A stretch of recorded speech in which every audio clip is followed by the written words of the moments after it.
साल 2021 की दूसरी लहर चल रही थी। हर तरफ डर, अफरातफरी और अस्पतालों के बाहर लंबी लाइनें। इसी बीच स्मिता अपने 10 साल के बेटे आरव के साथ घर में क्वारंटाइन थी। दोनों को बुखार था। शुरुआत में सब नॉर्मल लग रहा था, लेकिन धीरे धीरे चीजें बदलने लगी। तीसरे दिन आरव ने अचानक कहा, मम्मी, वो आंटी फिर आई थी।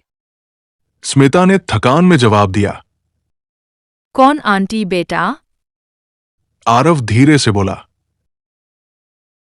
वो पीपीएफ पहनती है, मेरे पास बैठती है और पूछती है सांस आ रही है। स्मिता ने इसे बुखार का असर समझकर नजरअंदाज कर दिया, लेकिन 5वें दिन हालात थोड़े बिगड़ गए। आरव को सांस लेने में तकलीफ होने लगी। उस रात करीब 2 बजे अचानक उसकी आंख खुली।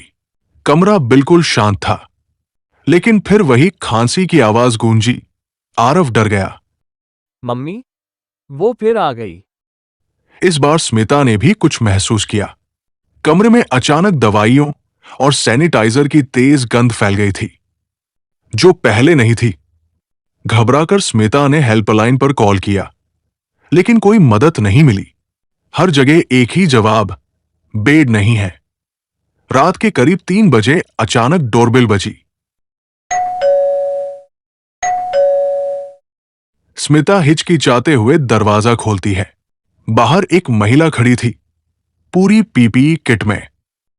मैडम, पेशेंट चेक करने आए हैं। इतनी रात को कोई आए, ये अजीब था, लेकिन मजबूरी में उसने उसे अंदर आने दिया। महिला आरव के कमरे में गई। उसके पास बैठकर उसने बहुत धीरे से पूछा। डरते हुए स्मिता ने पूछा, आप किस हॉस्पिटल से हैं? हम भी ऐसे ही घर घर जाते थे, लोगों को बचाने, लेकिन जब हमें जरूरत पड़ी, कोई नहीं आया। उसकी आवाज में एक अजीब थकान थी, जैसे बहुत कुछ झेल चुकी हो। स्मिता का गला सूख गया।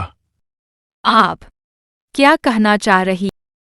अचानक उसका चेहरा बदल गया। उसका चेहरा पीला था, आंखों के नीचे गहरे काले घेरे, होंठ सूखे हुए। मैं भी नर्स थी, कोविड ड्यूटी में, और मैं भी यही मर गई। स्मिता के पैरों तले जमीन खिसक गई। उसे अचानक पड़ोसियों की बात याद आई। इस घर में पहले एक नर्स रहती थी, जो कोरोना में मर गई। कमरे में सन्नाटा छा गया। स्मिता की आंखों से आंसू बहने लगे। उसने मदद के लिए चारों तरफ देखा, लेकिन कोई नहीं था। वो महिला बस खड़ी रही, शांत। फिर धीरे से बोली, अब डरने की जरूरत नहीं है।